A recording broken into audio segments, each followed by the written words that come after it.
In 1991, the concept of what a video game character could be was forever expanded with the release of Sonic the Hedgehog. His cool guy attitude, spiky design, and love for junk food encapsulated the spirit of the 90s into one small mammal. He also made Sega like a ridiculous amount of money. Wanting to get in on that mascot market, what seems like every major developer of the 16-bit era tried to make their own characters to rival Sonic. A few were able to survive the test of time, but most were left behind, only to be talked about by YouTube game reviewers 20 years later. Aside from how time, and an oversaturated market, treated these characters, the question of which characters were actually good still stands. Are there any that could actually stand up to Sonic? That is exactly the purpose of my 16-bit mascot tier list, to evaluate the abilities, design, and attitude of some of the dozens of mascot characters to find out if any deserved a better career. Before my judgment begins, I need to explain some of the rules I'm following. First, no licensed characters. That means no Chester Cheetah or Cool Spot, despite how good the Chester Cheetah music is. Next, I'm only looking at the characters, not the game quality. We all know that playing Bubsy sucks, but maybe the character himself deserves a second look. Finally, the attitude of all the characters will be graded on what I'm calling the TOOD scale. That's the Totally Ultra Defeats Edgehog scale. I didn't make that up just now.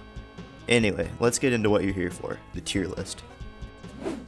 Okay, there's actually one mascot on here that predates Sonic, so I thought I should start with that one.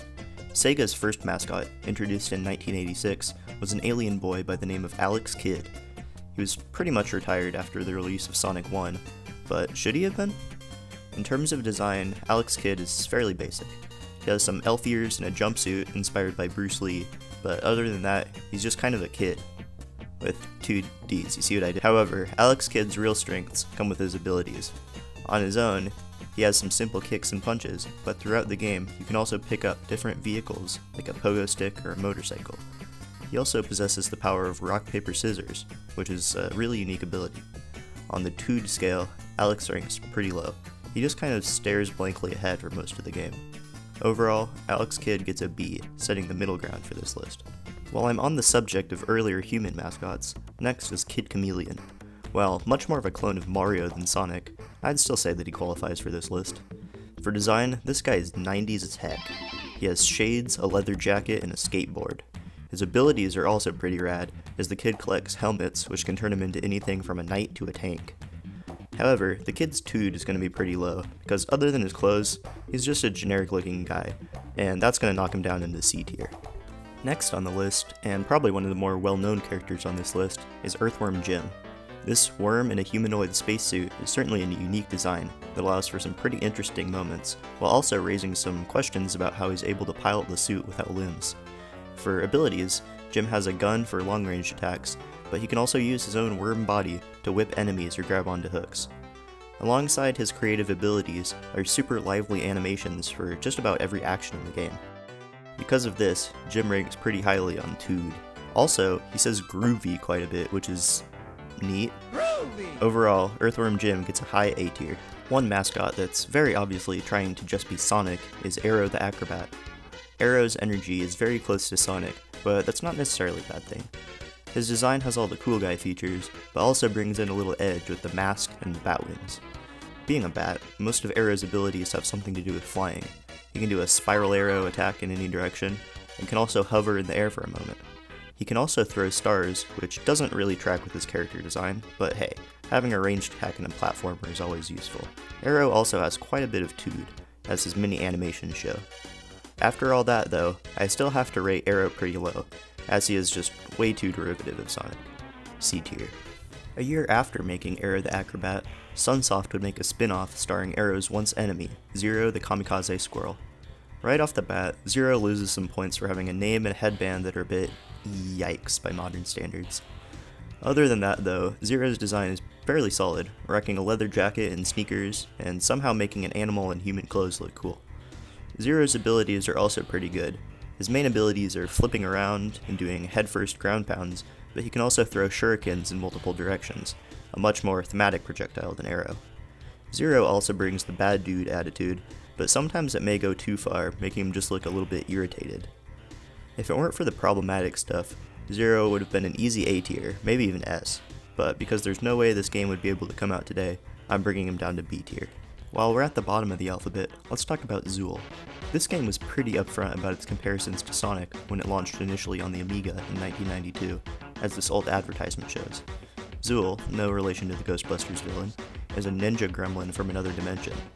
So, ninjas are objectively cool, and so are aliens, so Zuul gets some points for design, but because he's so covered up, it kinda limits the emotion he can show. Zuul's abilities are also pretty ninja-y, including the ability to slide along the ground and climb up walls.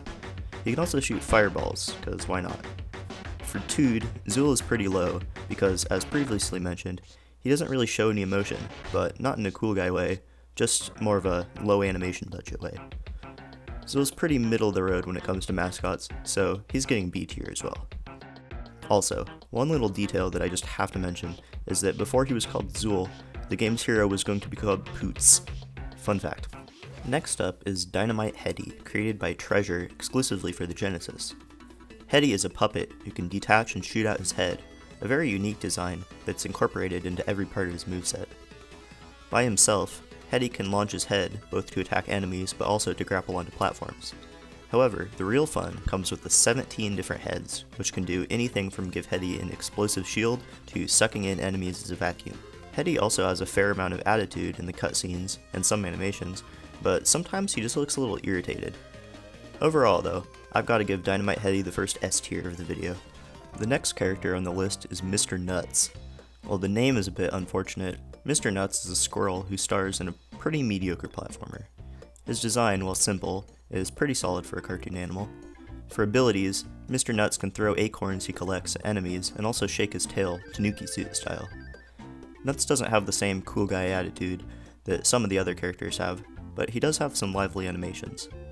For being kind of underwhelming, but not exactly bad, Mr. Nuts goes into C tier.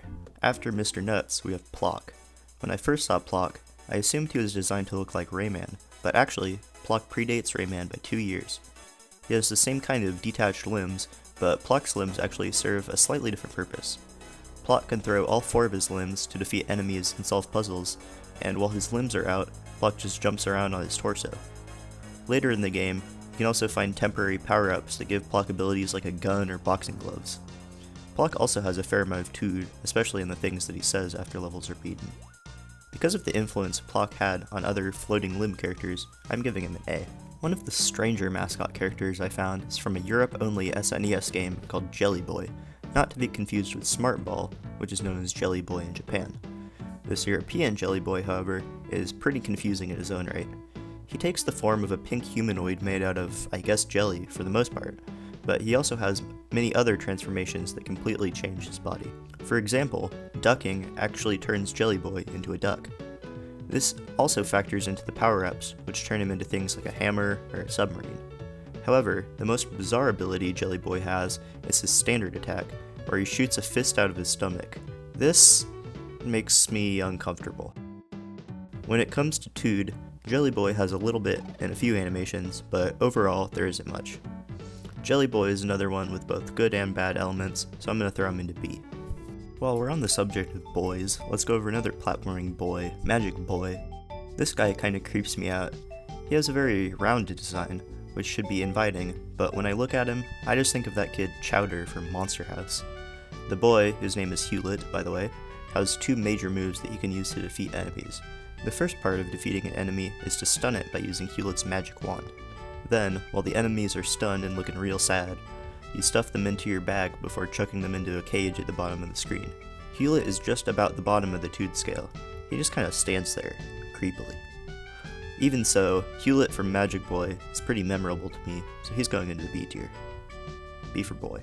Next up on the list, and another one in the long line of Sonic wannabes, is Awesome Possum. This game is a little unique because it's partially an edutainment game, with quizzes about environmentalism between levels. In design, Awesome is pretty middle of the road. He just looks like a background character in a Sonic game, rather than a protagonist. For abilities, pretty much the only thing Awesome can do is run and jump. Apparently there are animals he can ride later in the game, but to be honest, I couldn't get that far. I know I said that this list is purely off of characters and not the games they're from, but this game runs at like 10 frames per second, and I felt like I was going to throw up after 15 minutes of playing. Awesome Possum's one upside though, is that he actually has voice lines that play during the game, which certainly add to his Tood. However, it's the same 3 lines repeated over and over, which get annoying pretty fast. Awesome Possum gets the honor of being the list's first D tier. So, I've already gone over 12 different platformer mascots from the 16-bit era, and that's only half the ones I want to talk about, let alone the dozens more that I wasn't planning on covering. But this script is already over 2,000 words, so I think I'm going to split this video into 2 parts, covering the final 12 characters next week. If you enjoyed watching this tier list video and want to see the other half of it, subscribe so you'll know when it comes out.